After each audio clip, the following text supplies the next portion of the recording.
ফাঁসির মঞ্চে নেওয়া হলো। জল্লাদ আসলো, ফাঁসি দিতে গিয়ে দেখে তার গলার চেয়ে রশির ফাঁস বড়। রাজাকে জানানো হলো।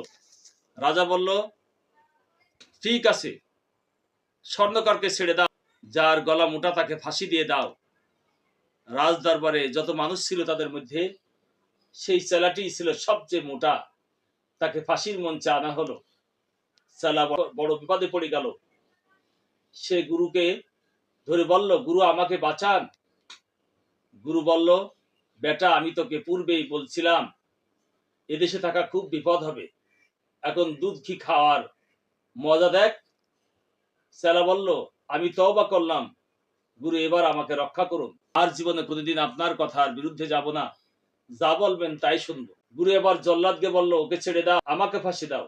এ দেখে চেলা ভাবলো, আমাকে রক্ষা করার জন্য গুরু ফাঁসিতে চড়বেন, এটা কিছুতেই সম্ভব হতে পারে না। আমি বেঁচে থাকবো আর গুরুর ফাঁসি হবে, তা আমি বেঁচে থাকতে হতে দিব না। সে জল্লাদকে বলল, কখনো না, ফাঁসি আমাকে দাও। গুরু বলল, না, ফাঁসি আমাকে দিতে হবে।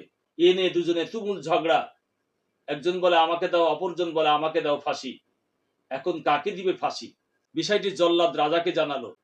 রাজা গুরুকে ডেকে জিজ্ঞাসা করলো, কি হয়েছে তোমার, তুমি কেন ফাঁসিতে যেতে চাও? গুরু বলল, হুজুর, আমি জানতে পেরেছি এখন এমন একটি লগ্ন, যখন কেউ ফাঁসি লাভ করবে সঙ্গে সঙ্গে বৈকুণ্ঠ স্বর্গে চলে যাবে। এই জন্য আমি চাই ফাঁসিটা আমাকে দেওয়া হোক। রাজা বলল, তাই যদি হয় তবে সবার আগে বৈকুণ্ঠে আমি যাব, ফাঁসি আমাকে দাও। রাজার আগে বৈকুণ্ঠে যেতে কেউ সাহস করলো না। অতএব আর কোনো ঝগড়া হলো না, রাজার ফাঁসি হয়ে গেল, দেশ ঠান্ডা হয়ে গেল। গুরু চালাকা বলল, আর এক মুহূর্ত এদেশে নয়, চল এদেশ থেকে কেটে পড়ি, এদেশ নিরাপদ নয়। এটাকে যদিও একটি স্বাভাবিক কাহিনী বলে মনে হচ্ছে, কিন্তু বিশৃঙ্খলা এবং অন্যায় অত্যাচারের একটি সুন্দর চিত্র অঙ্কন করা হয়েছে এখানে। বর্তমানে মানুষ আল্লাহকে প্রায় যেন সেই রকম ভেবে রেখেছে। তাই আল্লাহ প্রসঙ্গে বেপরোয়া শব্দটি ব্যবহার করে মহান আল্লাহকে বলতে চায় তিনি সামঞ্জস্যহীন, উদ্দেশ্যহীন এবং বিনা প্রয়োজনে কোনো কিছু করে থাকেন।